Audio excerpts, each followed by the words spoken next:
The chair scrapes across the courtroom floor as he smiles like nothing is breaking. I feel the vibration of that sound travel straight through me like a warning only I can hear, but everyone else pretends they don't notice. The judge hasn't even looked up yet, flipping through her docket pages, while the quiet settles into the room like dust. My husband, no.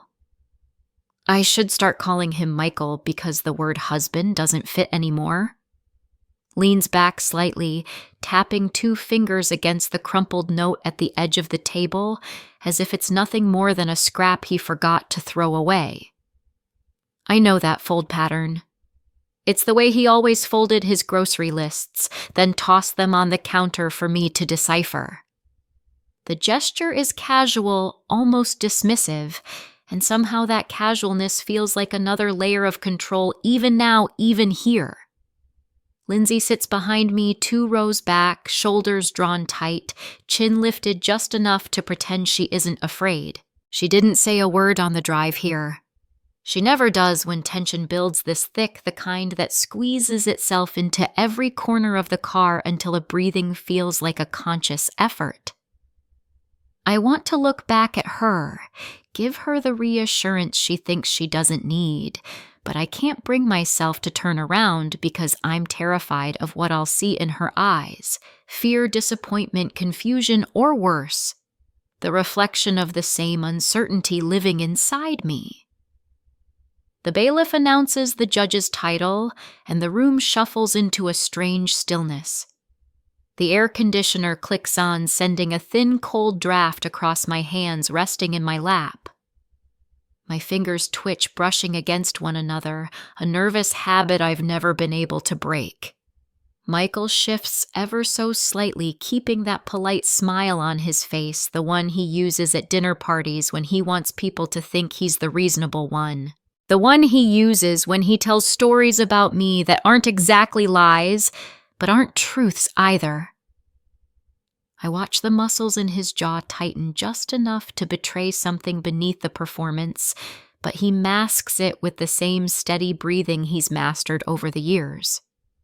The judge clears her throat, announces the formal case number, and asks each attorney to state their appearances for the record. The protocol unfolds like a script everyone else memorized except me. I nod when my attorney touches my arm, reminding me to prepare for the opening statements, though my stomach coils tighter with each passing second. The judge finally looks up, scanning the room briefly, her expression unreadable. She stops for half a second on me, as if she can sense something I haven't said yet, then shifts her attention to Michael. He straightens instantly, that confident posture falling into place like a second skin. My pulse picks up. I've seen that posture 1,000 times before. Arguments before explanations that didn't quite explain anything before long nights of silence where he'd insist everything was fine while refusing to meet my eyes. Lindsay leans forward slightly, the movement barely noticeable, but enough that I feel it like a tug on the back of my spine. I don't know what she's preparing for, but I know when she breathes differently. I know when she's holding something. The judge begins addressing procedural matters, asking about evidence submissions, scheduling conflicts, prior hearings. It's all routine, but there's something unsteady in the room. Maybe it's just me. Maybe it's the echo of that chair scrape. Or maybe it's the way Michael taps the folded note again, pretending it means nothing. I stare at his hand, the way his fingers flatten against the paper as if pinning something in place.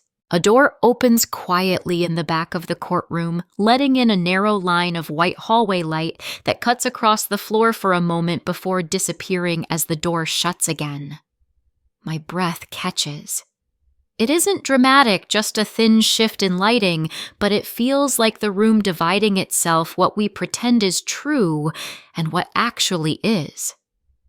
The judge calls for opening remarks, and my attorney rises smoothly. I try to steady my breathing. Michael doesn't look at me. He hasn't looked at me directly since we sat down. Maybe he thinks eye contact gives something away. Maybe he thinks he's already won. My attorney speaks in a calm, measured voice, outlining the basic framework of the case, the history, the concerns. I hear the words, but they float through me.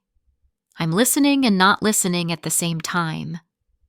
I keep imagining Lindsay behind me, wondering whether she believes I'll hold myself together, wondering whether she's afraid I won't. When Michael's attorney stands, everything in me tenses. His tone is smooth, polished, almost warm, the kind meant to soothe a judge into thinking the situation is simpler than it is. He paints Michael as a devoted father, a cooperative spouse, a man caught in unfortunate misunderstandings. I feel each phrase like a weight pressing into my sternum. And then something shifts. It's subtle. Lindsay straightens her hand, tightening around her phone.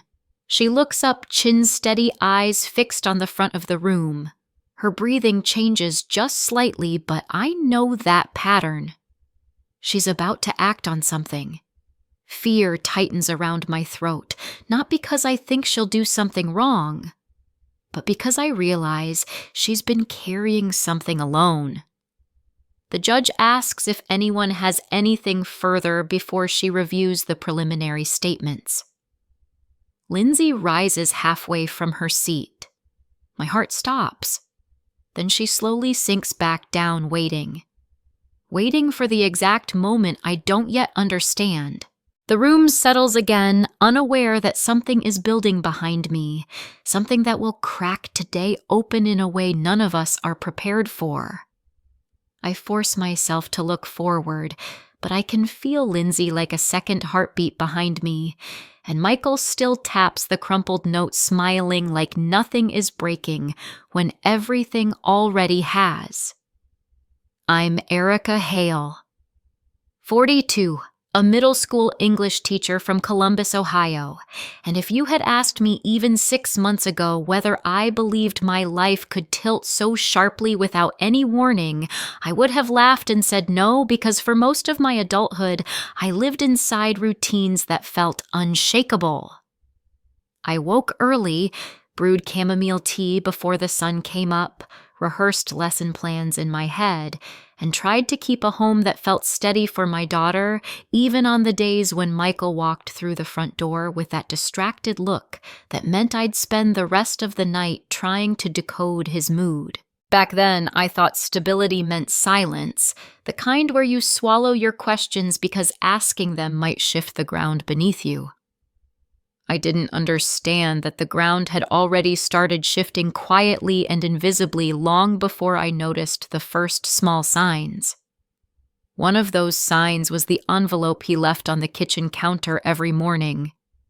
Sometimes it held bills, sometimes appointment reminders, sometimes nothing at all, just a blank envelope folded neatly like a placeholder for an explanation he never planned to give.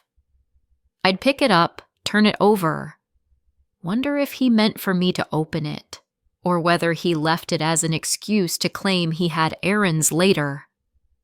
That was before conversations became shorter, before dinners turned into quiet rituals, where forks clinked and nothing meaningful passed between us. Lindsay had started withdrawing too. She'd sit in her room with her headphones on doing homework or pretending to, while I hovered outside her door debating whether to knock. She wasn't angry, not exactly. She was cautious, watching me the way a daughter watches a mother who's pretending everything is fine. I'd tell her about school, she'd nod, and I'd feel a distance I couldn't name forming like a thin layer of fog. The night everything first felt wrong. I walked into the dining room and saw the chair slightly out of place. The line my mind carved into memory came instantly. The chair sat slightly off its mark, like something unseen had shifted. It wasn't dramatic or even noticeable to someone rushing through the room, but to me, it felt like a breath held too long a detail out of rhythm. I straightened it without thinking and told myself I was being strange. But as the weeks went on, I kept finding things just slightly off. A light left on when no one had been home. A coat draped over the wrong chair. A faint smell of unfamiliar cologne leaking from Michael's shirt when he kissed Lindsay's forehead. He came home later and later offering explanations that were polished but hollow. Long day, he'd say. Traffic was awful. You know how it gets this time of year. He never met my eyes when he said these things. The question I wanted to ask, where were you, really sat in my chest like a stone I didn't know how to lift. One evening I tried anyway. He was scrolling on his phone at the kitchen table, an untouched envelope beside him, and I asked as gently as I could why he'd missed dinner again. He didn't look up. He just said, "Can we not do this tonight, Erica? I'm tired." His voice wasn't harsh, but it closed the door on conversation so completely that I felt myself shrink. That was always his talent-ending conflict with politeness, leaving me unsure whether I'd imagined the tension or whether I had simply asked too much. Lindsay watched from the hallway that night. She didn't say anything, but she didn't have to. Her eyes followed him as he walked past her, and I saw something flicker there, confusion, suspicion, maybe even fear. I should have asked her what she was thinking. I should have asked her what she knew. Instead, I told her everything was fine, even though I didn't believe it. I tried to restore normalcy in small ways, packing lunches carefully, straightening the house obsessively, pretending the envelope on the counter didn't bother me when it absolutely did. Sometimes I'd come home from work and find the house too quiet, too still, and the chair in the dining room off to the side again, as if someone had left in a hurry. I asked Michael one night if someone had visited, and he laughed like it was a ridiculous idea. "Who would I bring here?" he asked, but the question didn't reassure me. It only made me more aware of the growing emptiness between us. One Saturday morning, I attempted to reconnect with Lindsay. I drove her to her violin practice, asked about school, offered to help with anything she needed. She nodded politely but didn't volunteer anything. She was watching me the way people watch a building they sense is unstable. They don't know which part will collapse first, only that something is off. Later that afternoon, she asked if we could have dinner together without Dad. I told her he'd be home soon, and she went quiet. The silence between us had a different weight now, heavier, like it carried a secret she wasn't ready to share. When Michael finally walked in that evening, brushing past me, eyes unfocused, I knew something was slipping completely out of my control. The envelope sat on the counter untouched. Lindsay disappeared into her room, and I stood alone in the kitchen, realizing for the first time that the life I thought I understood had been shifting inch by inch, while I clung to the belief that if I just stayed calm, everything would hold. But things don't hold just because you want them to. Things move, chairs shift, children notice, and truth doesn't stay quiet forever. I didn't plan to find the bent receipt. It wasn't some deliberate investigation, just one of those moments when ordinary chores accidentally expose the thing you've been too afraid to name. I was standing in the laundry room with Michael's jacket slung over my arm, patting the pockets before throwing it into the wash when my fingers brushed a stiff edge. I pulled it out without thinking, expecting a gum wrapper or an old gas station slip, but what I found was a bent receipt with a time and location that didn't match anything he'd told me that night. Receipt: K21-47, 08:16 p.m. A store on the other side of town, nowhere near the place he claimed he'd stopped after work. I stood there staring at it, smoothing the crease with my thumb, feeling that faint tremor of something shifting beneath my feet again. I told myself there had to be an explanation. Maybe he grabbed something quickly. Maybe he forgot to mention it. Maybe I misheard him. My mind raced ahead of my instincts, searching for any excuse to avoid what the receipt was telling me. When he came home later, I held it in my hand, folded once so he couldn't see the full print. I asked calmly where he'd been at 8 o'clock the night before. He blinked once, twice, 3 times, rapid and tight, the way he always blinked when discomfort brushed too close. "I told you," he said, shrugging off his coat. "I stopped at the pharmacy near work."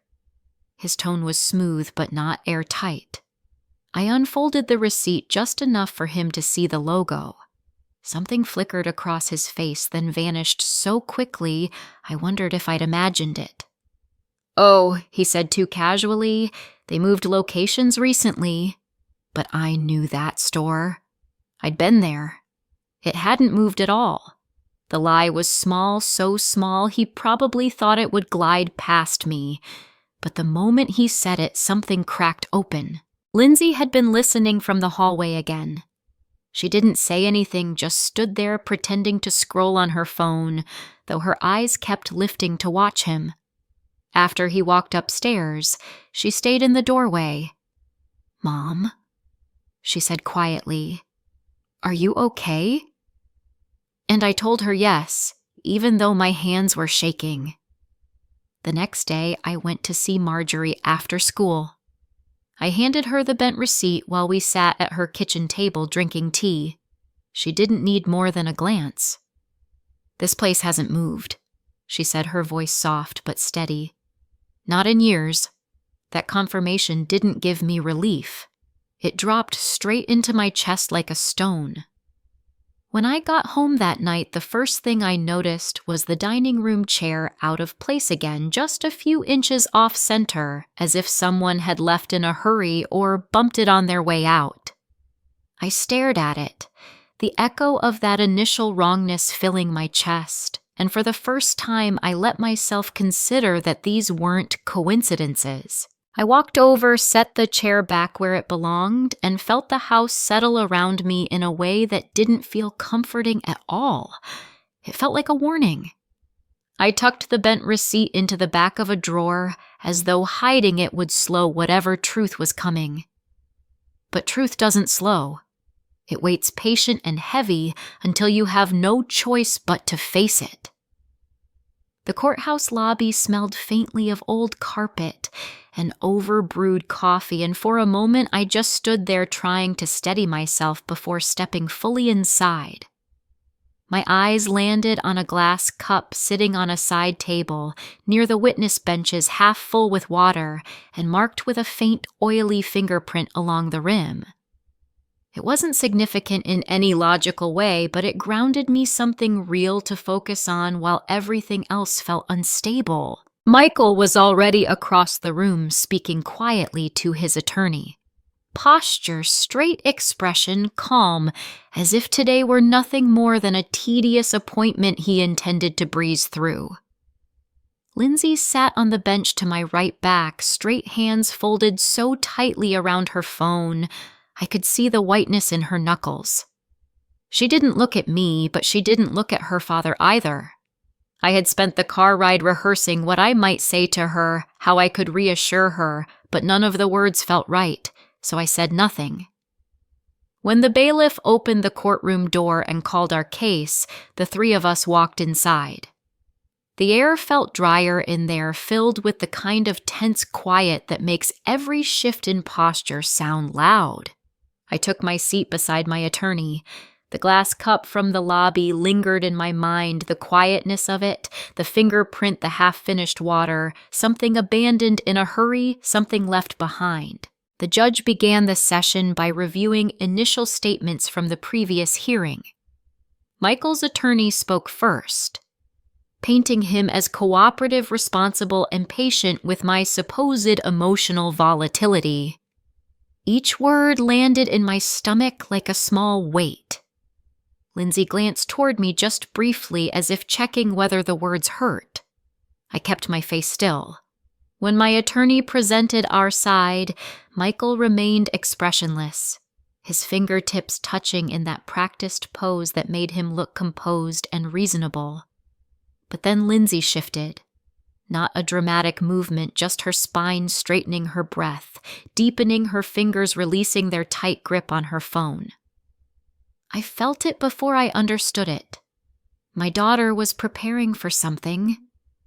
The judge asked whether any additional information needed to be submitted before she reviewed the statements, and that was when Lindsay stood. The room stirred with quiet surprise. Lindsay requested permission to submit video evidence. Her voice wavered for a moment before she steadied it. Michael's head whipped toward her eyes, narrowing. My own breath caught somewhere between fear and disbelief. The judge agreed to review it. Lindsay walked to the front with her phone, her movements careful, deliberate. She connected it to the display system with trembling fingers. When the screen lit up, the courtroom shifted into a hush so complete it felt like a held breath. Video ref, VIDI 73B. The timestamp read 9:42 p.m. The footage showed Michael standing in a dim parking lot, speaking to someone off-screen and saying things he'd sworn under oath he never said. His tone was sharp, irritated, complaining about me, about the marriage, about how he was sick of playing nice. I watched Michael freeze. His smile faltered. His attorney leaned forward as if he could inch closer to an explanation. The judge's expression hardened. People in the gallery shifted, whispering. Lindsay kept her chin high, even though I could see the slight tremor in her shoulders. My heart pounded so loudly I felt it in my wrists. I never imagined she would do something like this. Not because she lacked the courage, but because I never realized she'd been carrying such a heavy truth alone. Michael cleared his throat trying to speak, but the judge silenced him with a raised hand and asked a single devastating question. Why does this video contradict your sworn statement? He didn't answer. Couldn't answer. And in that moment, as the courtroom held its breath around us, I saw the truth beginning to break open, not gently, but like something unstoppable that had finally been given permission to surface. I remember sitting on the edge of my bed that night with the timestamp printout spread across my blankets like a map of a world I no longer understood. The pages were covered in tiny numbers and gray lines, each marking a moment when Michael's phone connected to something, a call, a message, a location ping, and I kept tracing them over and over, searching for a pattern that would make everything less frightening. I had printed them weeks before, quietly late at night, when he was in the shower, and I felt that ache of uncertainty pulsing beneath my ribs. Back then, I didn't know what I was looking for. I just sensed something was slipping, and I needed something solid to hold on to. Lindsay knocked softly on my door, her voice cautious as she asked if I needed anything, but I told her I was fine, the same lie I'd been telling her for months. She didn't believe me. Anyone could see that, but she accepted it the way children sometimes accept things they hate to hear, because saying otherwise would require a conversation neither of us was ready to have. After she went to her room, I stared at the timestamp printout again and remembered the moment I first saw Michael's eyes do that strange flutter. 3 quick blinks. It had happened during one of our arguments when I asked him directly whether he'd been honest with me about where he was. He'd looked at me, blinked fast, then looked past my shoulder like I wasn't actually the person he was talking to. Back then, I chalked it up to irritation, not deception.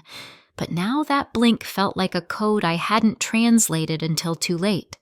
I thought talking to Marjorie might calm me, so the next afternoon, I brought the printout to her house.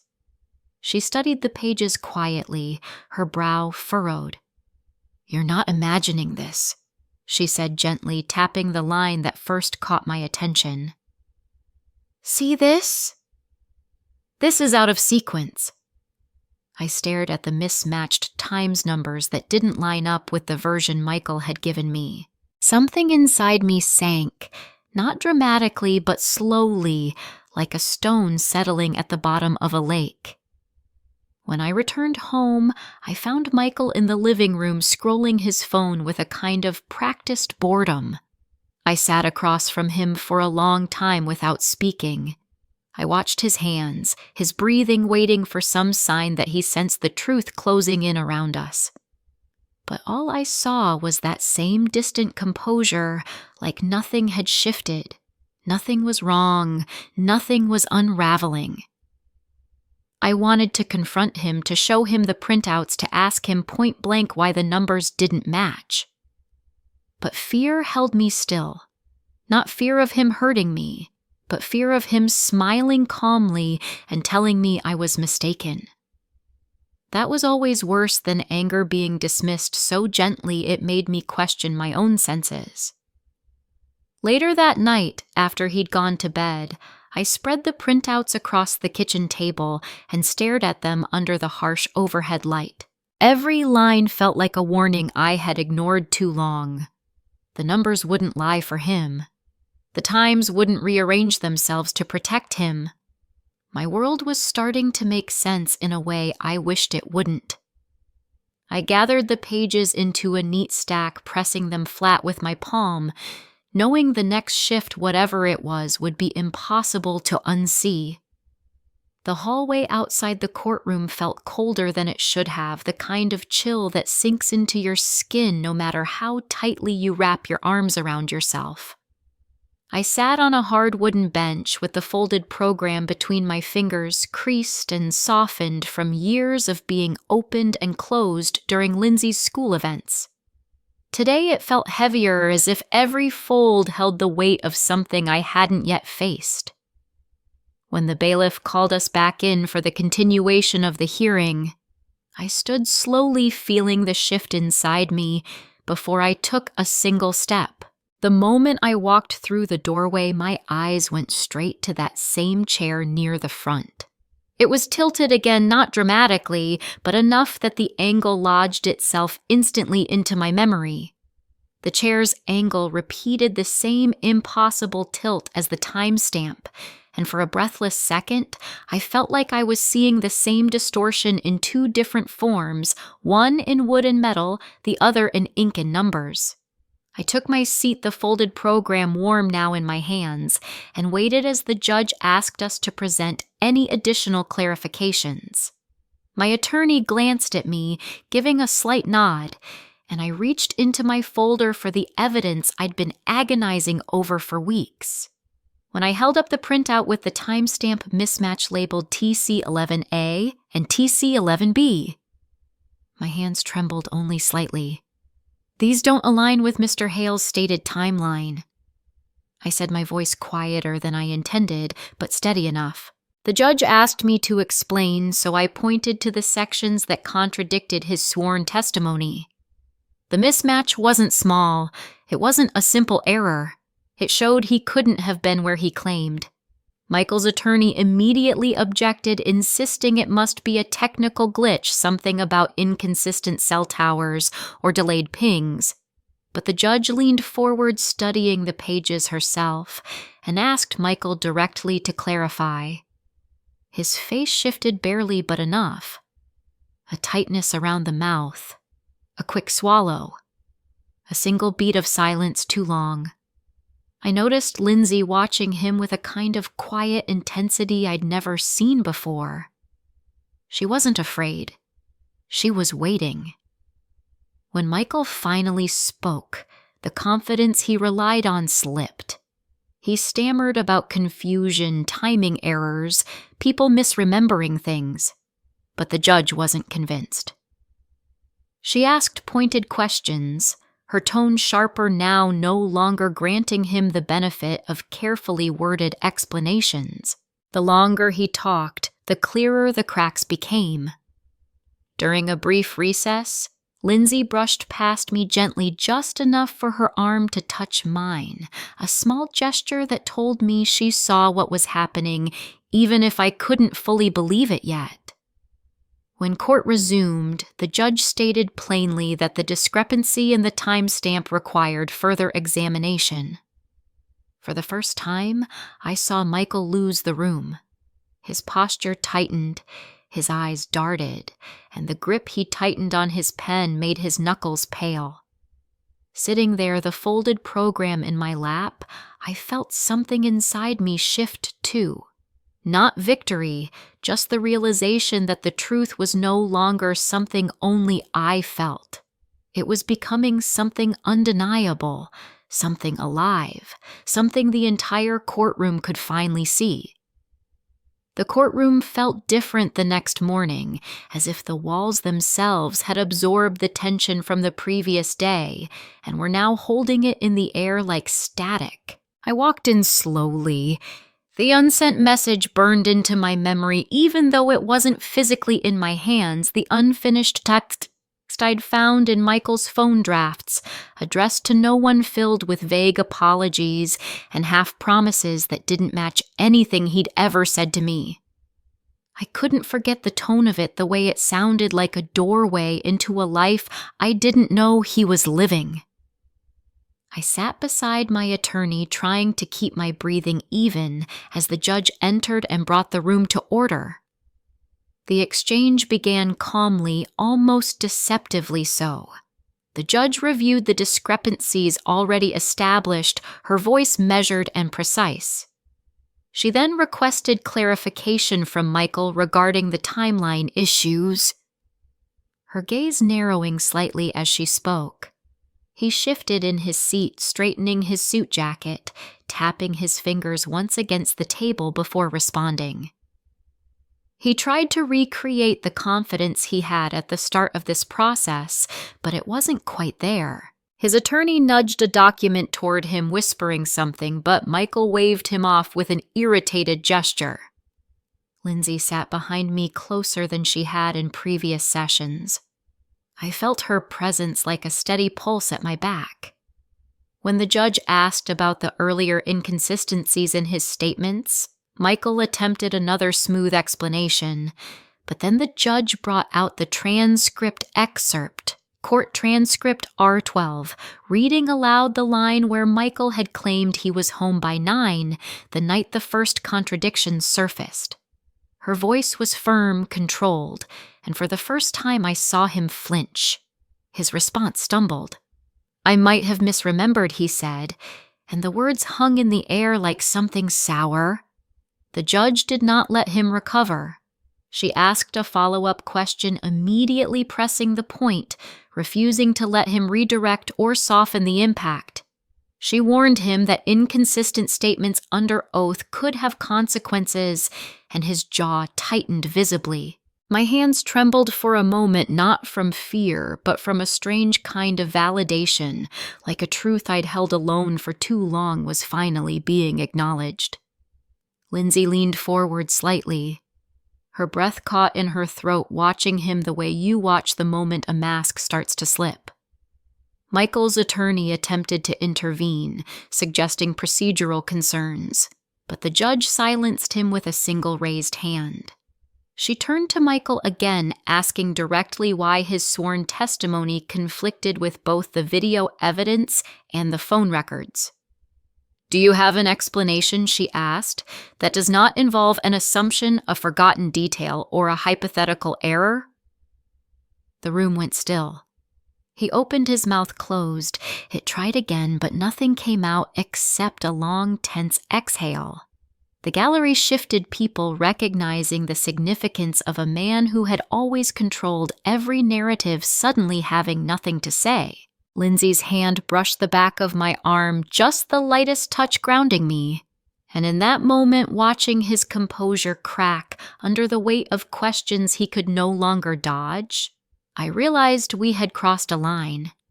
The story he built so carefully was collapsing in front of everyone, not because of anything dramatic I had done, but because the truth had finally stopped waiting to be believed. The hallway outside the courtroom buzzed with low voices, the kind that rise and fall without ever forming real words, and I found myself standing near the back door, my fingers resting on the cool metal of the door latch, as if holding it would steady my nerves. I didn't know why that simple touch mattered, but it grounded me, reminding me that no matter how chaotic the situation felt, I was still here, still breathing, still capable of facing whatever came next. Lindsay approached quietly, moving with the kind of purposeful calm she used when she'd already made a decision. She stopped beside me, her eyes steady, her phone held tightly between her hands. "Mom," she said softly, "there's something else." My heart tightened not with fear, but with the realization that she'd been carrying yet another weight alone. Another video. She continued, her voice barely above a whisper. "I didn't show it before because it felt too personal." I didn't understand at first, didn't know what she meant, or why she looked both brave and terrified at the same time. She pressed play briefly, just long enough for me to hear Michael's voice, harsh, frustrated, talking to someone I couldn't see, saying things he'd sworn he never said. The timestamp glowed faintly on the screen, a date and time that cut straight through the lies he'd built. My breath caught as the audio faded into distortion. Lindsay pulled the phone back, trembling slightly. "I didn't want to make things worse," she said, eyes searching mine. "But he wasn't telling the truth, and I couldn't just keep it." I squeezed her hand, not trusting my voice yet. When the bailiff called us back inside, we walked together. My hand brushed the door latch once more before it clicked shut behind us. The courtroom fell into tense stillness as Lindsay stepped forward again. Michael tensed his shoulders, tightening his jaw, locking in place. Lindsay addressed the judge calmly, requesting permission to submit the additional fragment. His attorney objected immediately, but the judge overruled him, stating that all relevant information should be reviewed.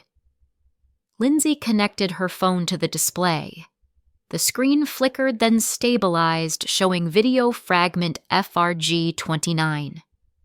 The audio crackled at first, but the words soon cut through Michael, speaking plainly about being done, pretending about leaving, when the timing's right, contradicting everything he'd told the court about being blindsided by the divorce. Then came the part that hit hardest, his voice saying he had someone else to think about, words he later denied ever speaking. The gallery murmured. Even the judge's expression shifted, no longer neutral. Michael leaned forward, glaring at Lindsay with a mix of shock and fury. But she didn't flinch, didn't back down. She stood straighter, shoulders squared. The judge asked him directly to explain the contradiction, but he only sputtered about misinterpretation and audio glitches, excuses that sounded thinner each time. And while he talked, I looked at my daughter, the same girl who had been pulling away for months, whose distance I'd mistaken for resentment, whose silence I'd misread as judgment. And I understood. She hadn't withdrawn from me. She had been protecting me, gathering the truth piece by piece, holding on to the fragments I didn't know how to see. When the clip ended, the courtroom settled into a charged quiet. The judge announced that the fragment would be entered into the record and would require formal explanation. Michael's face was flushed, his composure fractured. But Lindsay, she stood taller than I'd ever seen her, her courage filling the room in a way that made something inside me realign. As I sat back down, the reality settled over me with a clarity I hadn't felt in years. Lindsay hadn't abandoned me at all.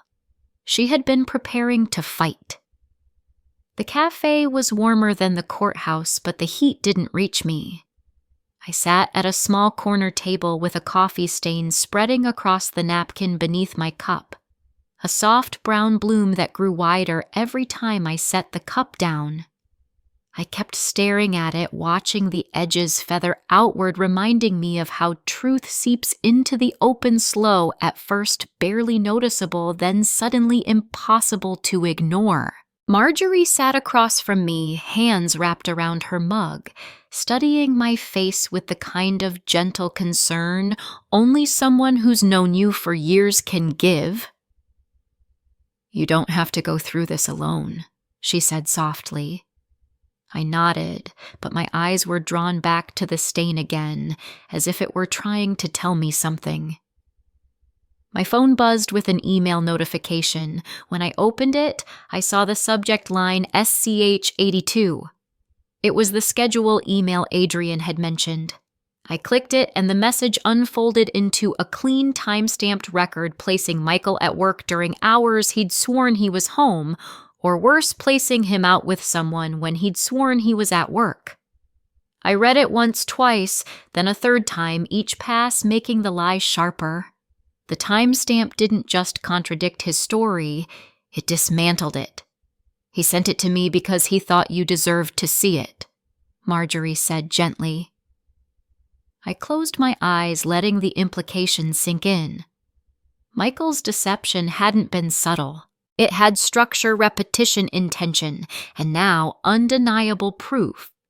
Part of me wanted to confront him immediately, shove the email in his hands, demand why he'd built a marriage on a scaffolding of small, deliberate lies. But another part of me, the part that had finally stopped doubting myself, knew better. If I warned him, he'd twist it, deflect it, bury it beneath charm, and practiced indignation.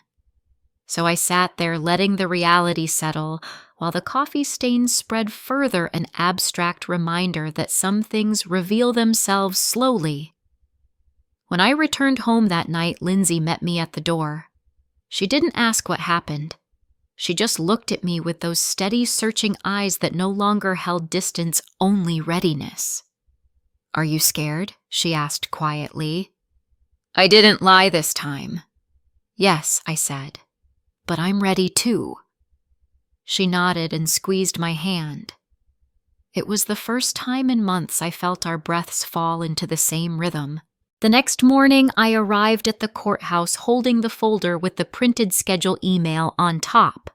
Each step up the courthouse steps felt heavier than the last, but not in the way fear feels heavy, more like the weight of truth finally being carried where it belonged. Inside the hallway, people moved with hurried purpose around me, but all I could hear was the faint echo of Lindsay's voice telling me that I wasn't alone. I tightened my grip on the folder. This time, I wasn't walking into that courtroom to endure whatever story Michael tried to spin. I was walking in to end it. The courtroom was fuller than it had ever been, as if word of the unraveling had leaked beyond the case itself, and people came to witness the final collapse. I walked in holding the stack of papers pressed firmly against my chest, the edges digging slightly into my palms, reminding me that everything I needed to say was finally organized, visible, undeniable. Lindsay walked beside me, not behind me, her presence steady and quiet like a guardrail I hadn't known I needed. Michael sat at the respondent's table looking smaller than before, shoulders stiff, jaw clenched so tightly it seemed to strain the muscles in his neck. His attorney leaned toward him, whispering urgently, but Michael kept shaking his head, either refusing advice or unable to absorb it. When the judge entered the room, snapped into silence. She began by reviewing the prior contradictions, her voice sharper than in any earlier session. Lindsay's videos, the mismatched timestamps, the transcript inconsistencies. Each point sounded like a nail sealing a truth that had taken too long to surface. The judge then asked if there was any final evidence to present before she delivered her assessment. My attorney placed a hand briefly on my arm, then stood and informed the court that we would like to submit a compiled packet. I rose when she gestured for me to hand it forward. The stack of papers felt heavier than paper should, carrying every contradiction, every lie, every piece of cold documentation that painted the real picture. The clerk took it from me and delivered it to the judge. Evidence number 8, case file XT90. She opened it, scanning the first page quietly, her eyes narrowing. She read aloud the summary. The timeline conflicts, the video discrepancies, the behavioral inconsistencies, the schedule email, the patterns that could no longer be attributed to faulty memory or misunderstanding. The gallery reacted in small waves, murmurs, shifting chairs, sharp inhales. Adrian, sitting among the witnesses, looked as though he wanted to sink into the floor when the judge asked him to confirm the authenticity of the schedule email he'd provided. He had no choice but to nod. Michael's composure disintegrated. He stood abruptly, interrupting the judge, insisting the files were misinterpreted, that Lindsay doctored the videos, that I manipulated the timestamps. His voice cracked, then rose, pointing wildly toward us. The judge slammed her gavel so hard it echoed like a gunshot, ordering him to sit down and warning that further outbursts would result in removal from the courtroom. The room settled, but the damage to his credibility was complete. The judge continued reading through the packet, her voice devoid of patience now. She looked up at Michael and said that the pattern of dishonesty was not only clear, but overwhelming. She stated that the court had a responsibility to protect the integrity of the proceedings and the welfare of those affected. I felt Lindsay's hand slide into mine, a soft but resolute touch. My heart beat loudly, not in fear, but in something like release. The judge concluded by saying she would deliver her final determination after a brief recess and instructed us all to remain nearby. As we stood, Michael's eyes met mine for the first time in months. Not with dominance, not with superiority, but with the stunned realization of a man watching the narrative he built crumble in his hands. I didn't look away. I had spent too many years doing that. When he finally dropped his gaze, it wasn't victory I felt. It was the quiet certainty that the truth no longer belonged to him. It belonged to the record, to the judge, to the room, to the people who had watched him try to bend it until it snapped. And as Lindsay and I stepped back from the table together, I realized the ground beneath me wasn't shaking anymore. It was settling. The courtroom felt strangely muted when we returned after the recess, as if the walls themselves were holding their breath, waiting for the final fracture that everyone sensed was coming. I sat down slowly, the pen cap warm in my hand from how tightly I'd been holding it. It was a simple piece of plastic barely worth noticing under normal circumstances, but right now it felt like an anchor, something to keep me steady while the judge prepared to speak. Lindsay sat beside me close enough that I could feel the soft rise and fall of her breathing.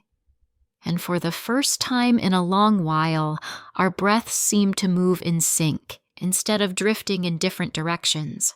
Michael sat across the room, but he wasn't the man he had been even an hour earlier. His posture sagged slightly, his shoulders curved inward, and his once confident expression had flattened into something gray and tight.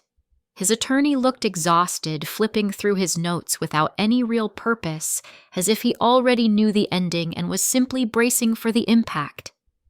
When the judge took her seat, the tension in the air thickened. She adjusted her glasses, glanced at the stack of papers, case file XT90, then surveyed the courtroom with an expression that held no trace of the patience she had extended earlier in the proceedings. Her voice, when she finally spoke, cut through the quiet like the scrape of a heavy door. She began by outlining the purpose of the hearing, reviewing the expectations of truthful testimony, the significance of conflicting evidence, and the responsibility of the court to consider not just isolated incidents, but the full pattern that had emerged. Each sentence tightened around Michael like a slow, deliberate noose. She cited the first contradiction, the initial times he claimed to be home, contradicted by the video Lindsay had supplied. She cited the second, the timestamp mismatch between TC11A and TC11B. Then she moved on to the transcript excerpt, the line where he insisted he'd never raised his voice, paired with the audio from both video clips showing something far different. The judge paused and looked directly at him. "These are not small inconsistencies," she said. "They indicate a pattern, a deliberate pattern." Michael swallowed hard, his face pale under the courtroom lights. His fingers curled on the tabletop as if he were trying to grip something that wasn't there. His attorney whispered something urgently, but Michael didn't or couldn't respond.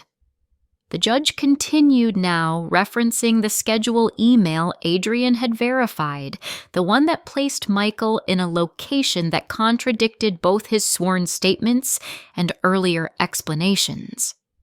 She asked Michael if he wished to clarify. His voice cracked when he tried to answer. "Your Honor," he began, "there have been misunderstandings. None of this reflects my intentions." But before he could continue, she raised her hand, silencing him. "Intentions," she said firmly, "do not negate documented reality." A soft murmur traveled through the gallery.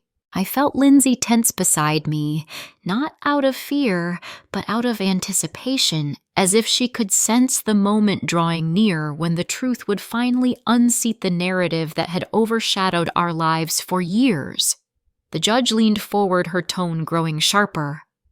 "Mr. Hale, the evidence presented shows that your statements are not simply inconsistent, they are incompatible with the documented timeline.